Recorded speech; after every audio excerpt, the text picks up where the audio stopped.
Keith Kellogg, who was appointed by US President Trump as a special envoy for Ukraine, is convinced that it will take months, not years, to start peace talks. He said this on Fox News, "It's months, not years, and I would like to think that we could have something in the short term," he said. Kellogg also said that he is confident in Trump because he is a good deal maker. He is convinced that the United States has a good and reliable plan to start negotiations. When asked about the introduction of further sanctions about the Russian Federation, Kellogg replied that this decision remains with Trump because most people should be confident, in fact, that he knows exactly what he is doing.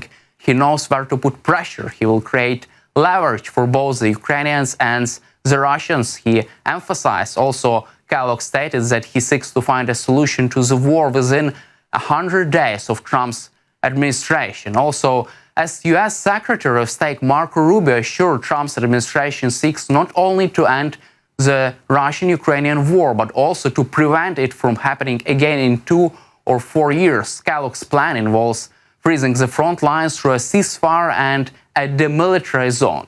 In exchange for this, Russia will receive limited sanctions relief and full sanctions relief only after signing a peace agreement. The plan should become the U.S. official policy on a ceasefire and the negotiating settlement.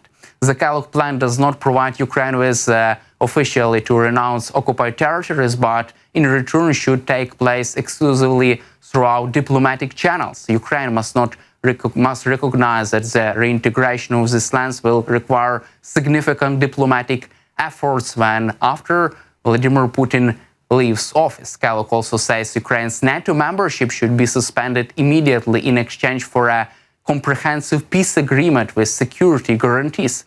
The plan also says that the future U.S. aid, likely in the form of loan, will be continued after the negotiations, and the U.S. will arm Ukraine so that it can defend itself and stop any future aggression. Meanwhile, Keith Kellogg, the U.S. President's special envoy for Ukraine and Russia, also told Reuters in an interview that the administration favors holding presidential and parliamentary elections in Ukraine this year if a ceasefire with Russia can be reached. Also, he says that the U.S. has not ruled out holding elections without an end to the war. He said that most democratic countries hold elections even in wartime. I think it's important that they are held. I think it's a good democracy, Kellogg said, and that's the beauty of a strong democracy. Also, he was quoted by Reuters, and Reuters quoted Kellogg in the interview with the Associated Press. Meanwhile, President Zelensky said that Kellogg would soon arrive to Ukraine because he and his people will be in Ukraine very soon. It's important for them, and we have agreed with President Trump that the team will start to agree more. That how this will be. There will be phone conversation and online contacts live in the nearest future. President Zelensky says that he had signals that the U.S. will be in the Ukraine, and also last time the date of the visit was postponed due to some legal issues. Also, the president of Ukraine added that he does not know how exactly the date for which Keith Kellogg's planned visit is planned. It is important for us to know when it will happen. I think all this will happen, he said. At the same time, Ukrainian President Zelensky expressed optimism that Ukraine is now closer to peace. Quote, "We are fighting, we are holding on, and we are doing everything to bring peace closer. And today, more than ever in these 3 years of war, we are close to it." Ukrainian President Volodymyr Zelensky also says that Putin is afraid of direct negotiations between Moscow and Kyiv. He said in this interview with Associated Press, quote, in his opinion, this is his loss, his weakness. He is pushing the old narrative that this is a war between the West and Russia, because admitting that he is losing to Ukraine is unbearable for him, Zelensky said. Also, according to President Zelensky, Russia does not want to end this war fairly. President Zelensky said, quote, "They want to end it by destroying Ukrainian freedom and independence. These are not pathetic wars, but it's their goal and desire.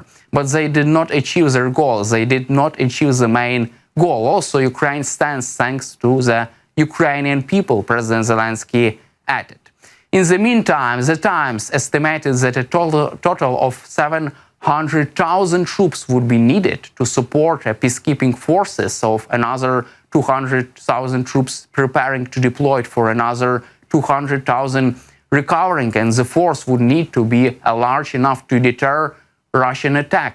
And that would mean they will need to be capable enough to act quickly and repel any kind of invasion. The defense editor Larissa Brown wrote at the Times. She adds that the British and French troops would be a deterrent force rather than a peacekeeping force, as they would be on the Ukrainian side. The European troops also would not fight on the front lines, but would act as a stabilize the situation and ensure the Russian forces did not dare to attack Ukraine again. At the same time, U.S. Secretary of State Marco Rubio, during a meeting with Panama President José Raúl Mulino, issued an ultimatum to reduce China's influence in the Panama Canal zone, warning of possible measures in the absence of immediate change. Marco Rubio stated that the current situation in which the Chinese Communist Party retains control and influence over the Panama Canal is a direct threat to its operation and violates the treaty on the permanent neutrality of the canal. Rubio informed Panamanian representatives that President Donald Trump has approved a preliminary decision that the current situation of influence and control over the Chinese Communist Party over the Panama Canal zone poses a threat to both the canal itself and is a violation of the treaty of the permanent neutrality. Also, the U.S. Secretary of State also made it clear that this status quo is unacceptable. Marco Rubio noted that in the absence of immediate changes, the U.S. will demand that measures be taken to protect its right under the treaty. The U.S. cannot and will not allow the Chinese Communist Party to continue its effective and growing control over the Panama Canal. During a press conference, Trump told reporters that the U.S. would take the Panama Canal back, or something very powerful will happen. Quote, China controls the Panama Canal, even though it was given to Panama, not to China. They broke the deal and we are going to take it back, or something very powerful will happen. Trump also has not rolled out the use of military force over Panama, which has drawn criticism from the both allies in Washington and Latin America. Also, in the meantime, at Senate hearing last week, U.S. officials said that the dispute over the Panama Canal could lead to fines and restrictions on Panamanian flagged ships entering the United States ports. On the other hand, Panama already agreed to allow passage of U.S. warships through the Panama Canal, which the U.S. has not forced out of controlling, and to withdraw from China's One Belt, One Road initiative. The decision came after a visit to the country by U.S. Secretary of State Marco Rubio, who criticized the Panamanian government for cooperating with China, according to Bloomberg.